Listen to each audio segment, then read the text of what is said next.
साथियों नमस्कार। धार्मिक अड्डा पर इस भाग में आपका स्वागत है और आशा करता हूं आपको यह जानकारी पसंद आएगी।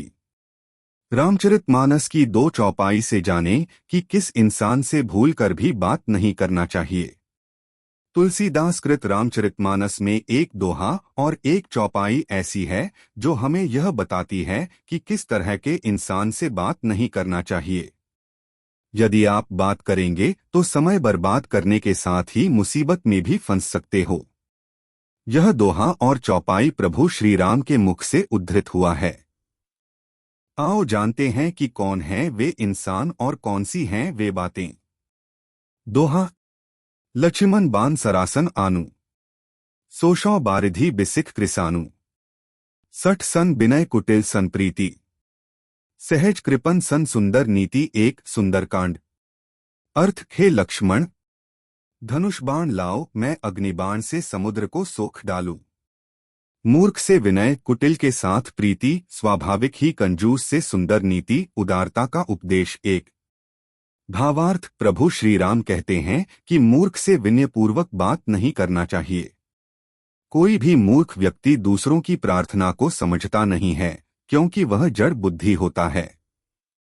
मूर्ख लोगों को डराकर ही उनसे काम करवाया जा सकता है। इसी के साथ दूसरा है, कुटिल स्वभाव वाले व्यक्ति के साथ प्रेमपूर्वक बात नहीं करना चाहिए। ऐसे व्यक्ति प्रेम के लायक नहीं होते। यह सदैव दूसरों को कष्ट ही देते हैं और इन पर भरोसा करना घातक होता है। ये अपने स्वार्थ के लिए दूसरों को संकट में डाल सकते हैं।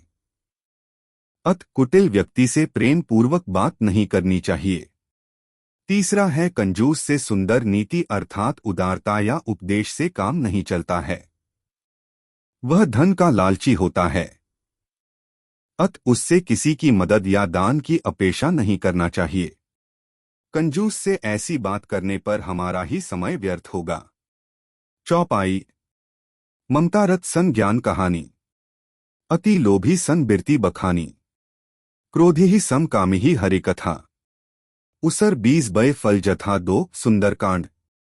अर्थ। ममता में फंसे हुए मनुष्य से ज्ञान की कथा, अत्यंत लोभी से वैराग्य का वर्णन, क्रोधी से शम शांति की बात और कामी से भगवान की कथा।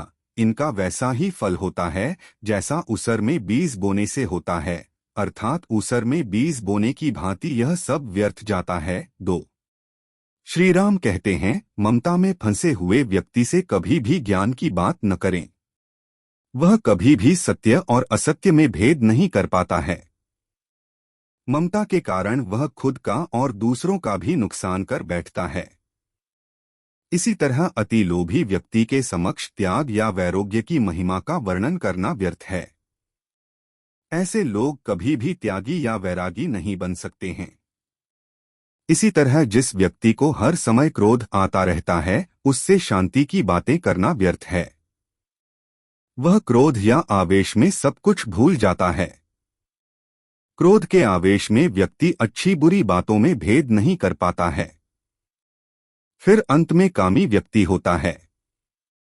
वासना से भरे व्यक्ति के समक्ष कभी भी भगवान की बातें नहीं करना चाहिए। ऐसे व्यक्ति को रिश्तों और उम्र की भी समझ नहीं होती है और वह मर्यादा को भुला देता है। साथियों, यह जानकारी आपको कैसी लगी कमेंट में जरूर बताना और वीडियो को लाइक करना। ऐसी और अधिक जानकारी के लिए आप हमारे चैनल को सब्सक्राइब कर लें, जिससे आने वाली वीडियो आपको मिलती रहे। जय श्री राम।